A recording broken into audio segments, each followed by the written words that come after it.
c'est une analyse... c'est vraiment un sujet très complexe parce qu'il y a le... Comment dirais-je, il y a l'analyse immédiate, d'ailleurs qui est dangereuse, hein, parce qu'effectivement sur le coup, il y a un effet de choc terrible, et c'est ce qui fait d'ailleurs que moi j'ai essayé de m'abstenir de commenter trop vite, parce que c'est vrai qu'au départ, il y a une sensation soit de colère, soit d'abattement, et puis après il y a essayé de replacer ça dans une vision globale. Si je veux prolonger cette discussion, on constate quand même qu'on est très très choqué par 130 morts parce que ce sont des petits Français et même des petits Parisiens. Je fais remarquer que quelques jours avant, il y avait 200 Russes qui avaient été tués dans l'explosion d'un avion. Et je fais remarquer aussi, sans que ça ne change rien d'ailleurs, que depuis la première guerre du Golfe à laquelle nous avons participé, nous massacrons quotidiennement les populations arabes moyen-orientales, et depuis d'ailleurs nous massacrons aussi les populations du Maghreb à travers le peuple libyen et le peuple africain à tout va. Et que l'air de rien, on y survit très bien émotionnellement. Hein. Donc ce qui veut bien dire que ma conclusion, c'est pas de dire que c'est scandaleux, parce que ça, justement, ça serait une phrase de bobo. C'est scandaleux. Non, en fait, c'est anthropologique et c'est normal. On est sensible à la souffrance des nôtres. Prétendre autre chose, c'est un mensonge. C'est un mensonge typiquement droit de l'homiste universaliste, qui va très bien à Bernard-Henri Lévy, mais parce que c'est un menteur professionnel. En réalité, là, nous avons été d'un seul coup conscients de ce que c'était que des morts, hein, et ça nous a choqués. Prenons donc conscience de ce qu'on fait subir depuis 1991 au peuple irakien. Toutes les semaines, il y a une bombe qui explose dans un marché qui fait largement autant de morts, et c'est majoritairement dans un marché des femmes et des enfants. Hein. C'est constant en Irak depuis plus de 20 ans, c'est maintenant constant en Libye, à cause de M. Bernard-Henri Lévy et de M. Sarkozy, et c'est constant en Syrie. N'oublions pas qu'effectivement, nous faisons subir un chaos de mort et d'effroi au peuple syrien depuis maintenant 5 ans, pour des raisons très très difficilement justifiables. Parce que je pense que plus personne aujourd'hui ne croit à la mascarade qu'il fallait remplacer un dictateur qui serait soi-disant Assad, alors que c'est un chef d'État légitime d'un pays républicain, démocratique et multiconfessionnel, et il faut le remplacer par ces fameux Al-Nostra, dont notre ministre des Affaires étrangères, qui n'a toujours pas été démissionné encore, nous disait il y a peu encore qu'il faisait du bon boulot. Hein, voilà.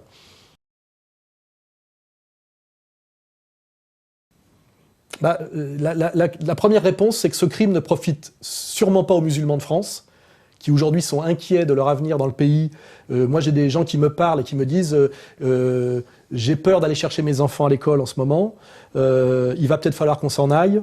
Donc le crime ne profite pas aux musulmans de France, c'est une évidence. Ça les met sur la sellette, bien évidemment. Les bénéficiaires ne sont pas le peuple français qui effectivement vit en ce moment sous la menace d'attentats terroristes, ni les musulmans. Donc qui sont les bénéficiaires? Je crois que M. Kuckerman et M. Netanyahou nous l'ont dit qui étaient les bénéficiaires. Hein. Ils nous ont dit, je crois, maintenant, vous, Français, savez ce que nous vivons, nous, en Israël. Vous voyez ? Donc effectivement, il semblerait, sans que je pousse plus loin le constat, que les bénéficiaires de ce qui s'est passé sont l'impérialisme américain, la politique impériale, on va dire, et la politique impériale américano-sioniste, et je dirais on va dire la communauté juive de France, qui effectivement peut aujourd'hui ramener les bobos dans le camp du pro-sionisme. Enfin, en tout cas, elle a des éléments pour le faire. Voilà. Oui, c'est une bonne remarque. On n'a jamais réussi à vendre un Rafale depuis 20 ans, je crois. Et aujourd'hui, enfin depuis quelques semaines, des pays nous en achètent. Alors, qui sont ces pays ?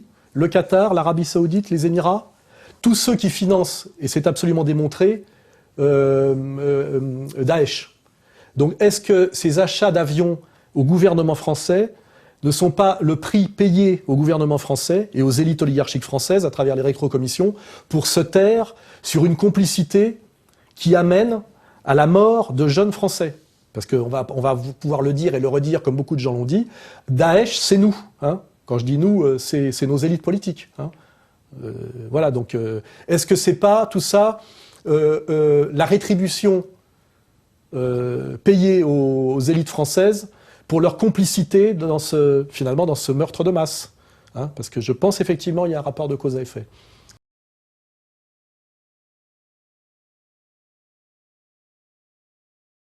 y a de plus en plus de morts. Hein.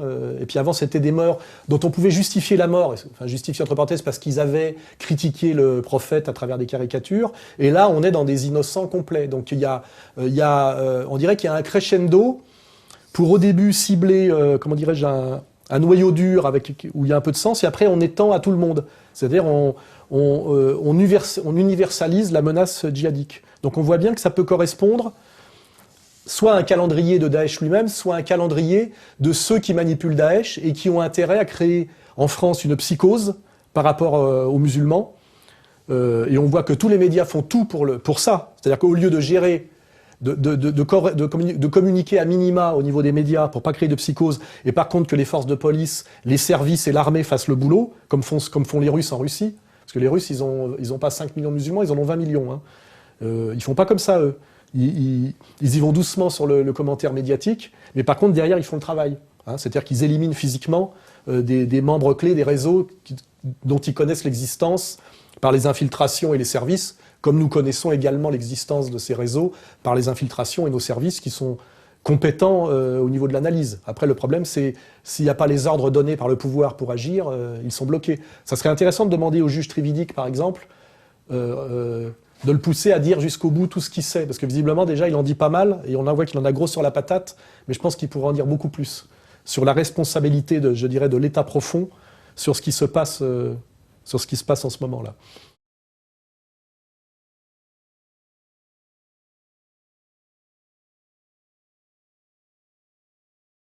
En apparence, on pourrait croire que l'infléchissement est dû aux morts du vendredi 13, hein, qui n'est plus un jour porte-bonheur depuis. En réalité, l'infléchissement, il est dû à l'entrée dans le jeu de Poutine. En fait, Poutine est maintenant, enfin, je veux dire, la Russie de Poutine est maintenant sur le terrain dans un combat concret contre Daesh, et ont les moyens de témoigner à la face du monde que l'État français fait semblant de combattre Daesh depuis 2 ans déjà, hein, et non seulement fait semblant de le combattre, mais en fait fait partie des puissances, avec l'Angleterre, Israël, la Turquie, bon, la Jordanie aux ordres, les États-Unis, et au niveau de l'idéologie et des finances, l'Arabie Saoudite, le Qatar et inversement, on fait partie de la coalition pro-Daesh. Et alors aujourd'hui, on fait semblant de bouger, parce que d'abord, il faut répondre à une colère populaire, parce que ça commence à devenir gênant de savoir que finalement, nos jeunes sont morts à cause des choix politiques français, surtout des choix qui ne se justifient par, je dirais, par rien qui correspond aux intérêts supérieurs de la France. La Syrie ne nous a jamais rien fait. La Syrie pourrait juste reprocher qu'elle a été un protectorat français comme le Liban à une époque, mais ils ne nous ont jamais rien fait et ils ne nous posent aucun problème. Pourquoi mettre autant d'énergie à vouloir changer le régime politique de la Syrie? C'est une vraie question. Non seulement d'abord, pourquoi on aurait mandat à décider de quel régime dans quel pays, lointain, c'est déjà absurde, mais en plus, ça ne se justifie pas du tout quand on voit les alternatives. Enfin, l'alternative, hein, c'est Daesh ou Bachar el-Assad, on a compris. Donc, je crois que le problème est là, c'est que dès lors que Poutine est rentré dans le jeu, le mensonge français et le mensonge, on va dire, impérial, ne peut être révélé. Comme exactement comme quand Poutine s'énerve, il dit « je vais m'intéresser à la mission Apollo 9 » où je vais ouvrir les archives de la libération des camps qui étaient à l'Est et qui ont été libérés, je le rappelle, par l'armée russe, hein, pas par l'armée américaine. Vous voyez ? En fait, ce qui fait bouger les choses, c'est Poutine, c'est pas les 130 morts, là.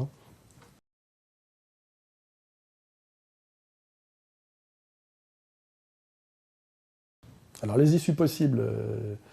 Quand on regarde les réactions immédiates, bon, c'est beaucoup du virtuel et de l'Internet, il y a des gens qui sont aujourd'hui, qui appellent à la guerre civile, hein.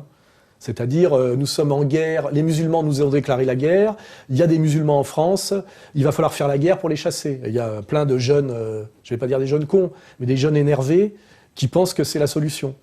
Alors évidemment, ça, j'en appelle aux militaires, aux gens sérieux et aux gens qui ont un certain âge, pour bien leur expliquer que la guerre civile, on sait quand on la commence, on ne sait pas quand on la finit, et puis surtout que ce n'est pas un jeu vidéo. Donc c'est évident que ce n'est pas ça la bonne option, mais par contre, effectivement, beaucoup de gens sont amenés sur ce terrain, notamment par la manière dont les médias réagissent, et puis la manière dont même le président réagit en disant qu'on est en guerre. Si on est en guerre, il faut qu'il nous dise contre qui? Contre les musulmans? Contre les banlieues? Soit c'est un irresponsable, soit, une fois de plus, il ne travaille pas dans l'intérêt supérieur du pays, ce qui est démontré jusqu'à son patronyme. Hein. Quant à Valls, on sait qu'il n'est pas éternellement attaché à la France, hein, mais un État qui a tout intérêt à ce que l'anti-islamisme se développe en France pour que la situation française ressemble à Israël. C'est-à-dire que c'est le prolongement de la stratégie de Tel Aviv sur Seine. Hein. On a Daesh sur Seine, Tel Aviv sur Seine. On a vraiment tout fait pour cueillir ça. Donc la guerre civile, c'est pas la bonne solution. La France est ce qu'elle est. C'est-à-dire qu'on est un pays, effectivement, comme le disait bien De Gaulle, un pays européen, blanc, de culture gréco-romaine et de religion chrétienne, et non pas judéo-chrétienne. Hein. Morano, il faudrait qu'elle apprenne bien les citations correctement, si elle veut citer De Gaulle. Mais qui a eu une épopée coloniale voulue par la Troisième République maçonnique, hein, c'est-à-dire par nos laïcards, et que ça a eu, effectivement... Ce processus de colonisation est un processus de francisation de gens qui ne l'avaient pas demandé. Et après, il y a eu la décolonisation, effectivement, avec l'immigration de nos anciens dominions coloniaux. Ce qui crée la situation française actuelle. Hein. Donc elle n'est pas sortie du hasard et elle n'est pas totalement inexplicable. En revanche, ce qui est sûr, c'est que depuis, on va dire, le regroupement familial, les choix politiques par rapport au flux migratoire de nos dirigeants politiques sont complètement dysfonctionnels, absurdes et catastrophiques. Hein. Voilà, donc compte tenu de cette analyse, il va falloir travailler d'arrache-pied à quelque chose dont parle beaucoup Zemmour, mais sans aller jusqu'au bout, c'est-à-dire renouer avec l'assimilation, c'est-à-dire arriver à faire des Français d'origine immigrée et de confession musulmane qui sont sur notre territoire, arriver à en faire coûte que coûte des bons Français, c'est-à-dire que des gens qui aiment leur pays, c'est-à-dire qui aiment la France. Or, là, il y a tout un tas de choses à faire, c'est-à-dire que, comme je le dis, si ces jeunes gens, ces jeunes personnes n'aiment pas la France, c'est qu'ils ont des tas de raisons de ne pas l'aimer. Et je ne pense pas que ce soit à cause de l'épopée coloniale, comment dirais-je, de la prise de la Smala d'Abdelkader. C'est à cause du fait qu'aujourd'hui, on va assimiler ces gens à la France de qui? À la France de François Hollande, de Manuel Valls, de Bernard-Henri Lévy, de Jacques Attali? Non. Si c'était la France de De Gaulle, d'Éric Tabarly, de Bayard, de Duguay-Clin, de Saint-Louis, je pense que ça serait plus facile, même pour des musulmans. Hein. Donc il y a un vrai problème aujourd'hui, c'est que si on veut sauver la France en assimilant les populations qui ont du mal à s'assimiler pour des raisons qu'on vient de dire, il va falloir déjà commencer par dégager les élites illégitimes qui parlent au nom de la France. Hein. C'est-à-dire qu'il va falloir chasser par le processus électoral, parce que c'est quand même le moyen le moins violent, tous les gens aujourd'hui qui parlent en notre nom et qui prétendent gérer une crise qu'ils ont créée de A à Z depuis 1975, que ce soit la gauche ou la droite. Les seuls qui ne sont pas pris dans le truc sont en tant que tiers exclu, le Front National, puisqu'ils n'ont jamais été aux affaires. Hein, voilà. Donc, égalité, réconciliation, oui, à condition de relancer l'assimilation. Hein, on n'est pas un pays, comment dirais-je, comme le dit un pays multiracial, c'est un pays multiraciste. À un moment donné, c'est tous français, c'est tous aimant la France, mais il faut que cette France soit aimable. Or, cette France est détestable pour des tas de jeunes des banlieues, et pour les bobos de Bastille, elle n'est pas aimable non plus. Il y en a qui la détestent d'un côté, et de l'autre côté, ils ont du mal à l'aimer. Parce qu'effectivement, il n'y a pas de modèle identificatoire fort. Quelle raison aurais-je, moi, si j'avais 20 ans, d'aimer la France de François Hollande, de Manuel Valls et de Hanouna, et même de Benzema, hein, attention, hein, qu'on ne pense pas que je cible particulièrement. Cette France-là n'est pas aimable. Hein, elle n'est pas respectable. Et d'ailleurs, elle n'est plus respectée, notamment par sa politique étrangère, par le grotesque de ses élites, par les écrivains qu'on monte au pinacle en France, comme des Christine Angot ou des choses comme ça. On a perdu totalement notre prestige. Hein. On a perdu totalement notre respectabilité. Et donc, notre jeunesse, qu'elle soit de souche ou d'origine immigrée, n'aime pas ce pays. Alors, les deux souches n'arrivent plus à l'aimer, et ceux qui avaient déjà un contentieux colonial la détestent. Voilà. Donc, égalité et réconciliation, mais je veux dire... il va falloir que ce soit une main tendue mais ferme. Hein.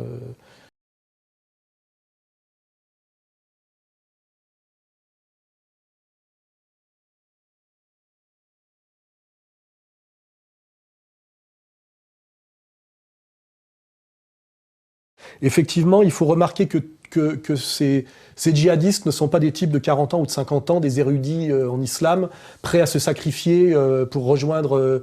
Dieu, être martyr pour rejoindre le paradis plus facilement. Ce sont des gamins, des adolescents et des post-adolescents, issus de la voyoucratie et de la désocialisation, hein, et réislamisés très récemment et ne maîtrisant absolument pas la religion, et qui participent d'une crise qui existe depuis les années, on va dire depuis mai 68, qui est à la fois une crise et une stratégie de domination, qui est la montée au pinacle de l'adolescence. Ça a commencé avec la fureur de vivre du rebelle sans cause, vous voyez ? Le rebelle sans cause, c'est l'autre nom du rebelle sans cause, c'est le petit con mal élevé. Hein. Et nous avons, pour des raisons de domination politique, c'est-à-dire pour tuer le père et le mâle adulte raisonnable, le patriarche, celui qui pouvait maintenir une société qui pouvait résister notamment à la déferlante du capital et à la déferlante de la vulgarité de l'argent et de l'immoralité de la consommation, nous avons fait monter au pinacle l'adolescent. Et je dirais que le djihadiste aujourd'hui est un cancer de la stratégie de la toute-puissance de l'adolescence dans nos sociétés depuis mai 68. Hein. On a fait ça avec la femme, avec le féminisme, on a fait ça avec l'immigré, on a fait ça avec le jeune. Tout ça a été une stratégie, comment dirais-je, de destruction en fait du père, hein, du père, du patriarche, de celui qui transmet l'autorité et qui permet, par le modèle identificatoire adulte, le passage de l'adolescence à l'adulte. En fait, nous sommes, si on veut faire de la psychologie, tous ces djihadistes sont des adolescents qui n'arrivent pas à passer à l'âge adulte et qui donc sont incapables de se projeter dans un avenir. C'est d'ailleurs pour ça qu'ils acceptent de mourir assez vite. Soit parce qu'ils acceptent de mourir, soit parce qu'ils ne conçoivent pas qu'ils vont mourir. Parce que le point commun de toutes les racailles que j'ai connues, c'est qu'ils sont incapables de penser au-delà de quelques semaines. Ils prennent la maille rapidement, ils font le braco rapidement, et ils se voient pas en tôle, ils se voient pas morts, vous voyez. Et je pense que ces djihadistes-là, quand on regarde, il y en a un des deux qui demandait à être payé la veille, et qui s'engueulait sur le paiement. Quand tu veux mourir pour Dieu, t'es pas en train de discuter pognon la veille. Hein. Mais par contre, ça veut dire que le type, il pensait à son pognon. Je pense que c'est la même chose d'ailleurs pour Koulibaly et les Kouachi, sans comprendre qu'ils vont mourir demain. Et ça, c'est typiquement l'ado incapable de se projeter dans l'âge adulte qui est l'avenir, qui est l'idée de de construire quelque chose, prendre une femme, fonder une famille, faire des enfants et être capable de les faire vivre par un travail, ce qui veut dire se projeter sur des années, quitte même à dire à un moment donné qu'on va s'acheter une maison, etc., etc. On est vraiment là aussi, il faut le rappeler, et n'a toujours rien à voir avec l'islam, avec une crise extrême de la stratégie adolescente du capitalisme dégénéré. C'est un sujet sur lequel il faudra travailler parce que beaucoup de gens passent à côté. Toute cette histoire, c'est une histoire de jeunes, hein, et de jeunes cons, jeunes inconscients et jeunes branleurs du côté des bobos et jeunes hystériquement violents du côté des racailles. Or, l'hyperviolence est un truc d'adolescent, il faut le savoir. Les gens qu'on envoie au front dans les guerres, ils ont 19 ans. Les gens qui sont prêts à mourir pour montrer qu'ils sont des hommes et qui sont pleins de testostérone et de violence et qui font des bagarres, c'est des jeunes. Il n'y a pas de bagarre collective de type de 50 ans ou de 45 ans. Les bastonneurs, ils ont 20 ans. Et là, on est quand même dans la manipulation de jeunes adultes n'arrivant pas à devenir adultes et ayant une énergie qui n'arrive pas à se projeter dans la sublimation de la construction du projet et qui sort d'eux comme un jet de violence. Et ça, c'est une analyse qu'il faut avoir hein, sur la critique la critique ultime du jeune, de l'idéologie du jeune. Hein.